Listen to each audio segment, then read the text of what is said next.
So, a Nigerian young lady recently shared a video where she cried out after allegedly some people, a man actually, slapped her, sexually assaulted her in Ajah area of Lagos State. Let me call for the video so we can see exactly what happened. I was going to the park to deliver something to my mom just now when one guy from this park right here, the guy assaulted me. He asked me if I was going. I said I am not going.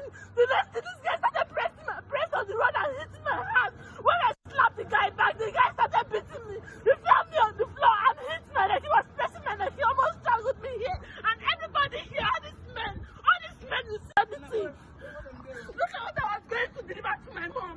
I was going to deliver this bag to my mom when this guy assaulted me on the road and started beating me for no reason. So the reason why we thought it was important to take this story is because her story is a story a lot of people can relate to, especially in Lagos when you go into markets, you go into crowded places, young girls are harassed. And not only, to make it worse, nobody often comes to their aid because, hey, what, are you the only person? Are you the only person that they are touching? So the conversation now is, how do we change this trend?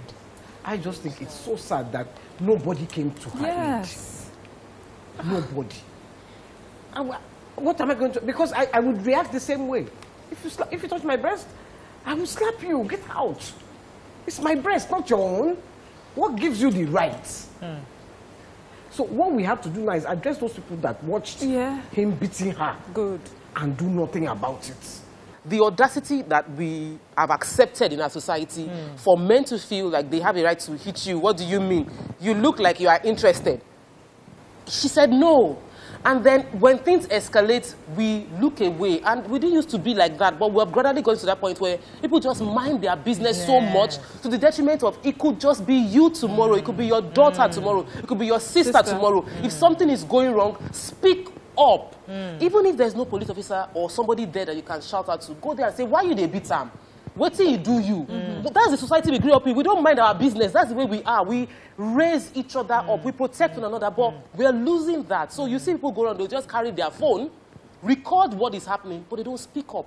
If that girl had been pushed and she hit her head and died, there would be a video clip showing what happened, but nobody stood up to protect her. And we need to stop that. First of all, I want to say thank you to her for making that video. Because I remember as a young girl when that thing happened to me, I just froze. I didn't do anything. Like, there were about 4 boys, and they were walking towards me, and each one of them grabbed my breast as they walked past me, you know, as a teenager then. And there were people just sitting by the roadside and they were watching. A few people said, sorry. And that was it. You know, and then I don't think I ever said anything to anyone because I felt ashamed. I felt like I was the one at fault. Yeah, I felt like I was the one even at fault. Like, what could I have done to have attracted that? But the part that is most scary is that nobody even got up to even find out what happened.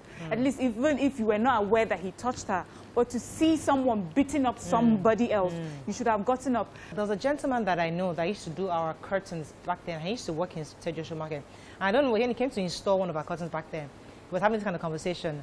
And he said that, listen, the reason why people sometimes don't help is because if you try to help, that moment happens, the girl goes. But the community, the boys there, gang up against you because you have embarrassed them by doing that. So they're also trying to protect themselves. But so I think now the onus should be on government to ensure that we do the same way we are campaigning. Wear your face mask. All these little campaigns, the Ministry of the Ministry of Women Affairs. These are things you need to do where you have billboards. You have radio radio jingles telling people how to behave. Young people, protect the girls, protect the young boys. But you know, there has to be communication, continuous communication, as you've always said, YK, where in the market especially, don't touch anybody, don't harass. Sexual harassment is bad.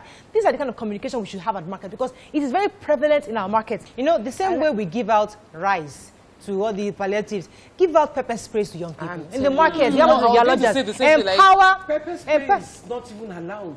That's why it's illegal. And Oba actually gave it out during this issue. One of the Obas, Oba Oluwo, he gave out quite a bit of pepper spray. They should ask him how he bought it in. It is illegal. They catch you with it. Are you for real? I'm for real. Oh wow, I didn't know I am for real. And that's why I don't understand that Minister of Defense that said we should defend ourselves because I don't know whether it's our team. We need to find it. Well, I don't know why. Pepper spray should not be illegal.